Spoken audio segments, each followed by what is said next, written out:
Carl Jung, one of the greatest minds in psychology, believed that true happiness doesn't come from the outside world, not from success, money, or other people, but from understanding and accepting who you truly are. He once said, "Who looks outside dreams, who looks inside awakes." These words hold a secret to lasting peace. Most people spend their lives chasing something external, thinking that once they get the job, the relationship, or the recognition, they'll finally feel complete. But Jung saw that this endless pursuit only leads to emptiness because it keeps us disconnected from our inner world, the place where true happiness lives. He taught that every person carries both light and shadow, the parts we proudly show and the parts we try to hide. Our shadow is made of the fears, insecurities, and emotions we avoid. Yet, Jung said that we can never be whole or truly happy until we make peace with that shadow.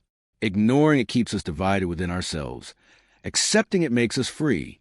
The journey toward happiness begins when you stop pretending to be perfect and start embracing your full, authentic self, flaws, pain, and all. It's about realizing that your darkness doesn't make you weak. It makes you human. Jung also believed that meaning is the foundation of happiness. Life will always bring challenges, loss, and pain, but when you live with purpose, even suffering becomes valuable. Happiness isn't about escaping pain. It's about finding meaning in it. Every setback teaches you something about your strength. Every heartbreak shows you your capacity to love, and every mistake helps you understand yourself a little more deeply. Jung reminded us that the soul grows through experiences, even the difficult ones.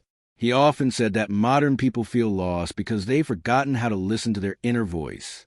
We're surrounded by noise, opinions, expectations, distractions, and in that chaos, we lose touch with what our soul truly wants.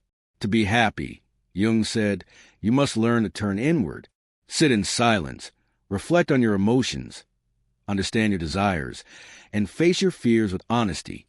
When you reconnect with your inner self, life begins to feel lighter, calmer, and more real. In the end, Carl Jung taught that happiness is not something you find. It's something you build through self-awareness. It's waking up every day and choosing to live in truth rather than illusion. It's not about being perfect, but about being whole. When you stop running from your shadow and start embracing who you truly are, happiness will no longer be something you chase. It will become something you naturally live. Fleur-de-lis,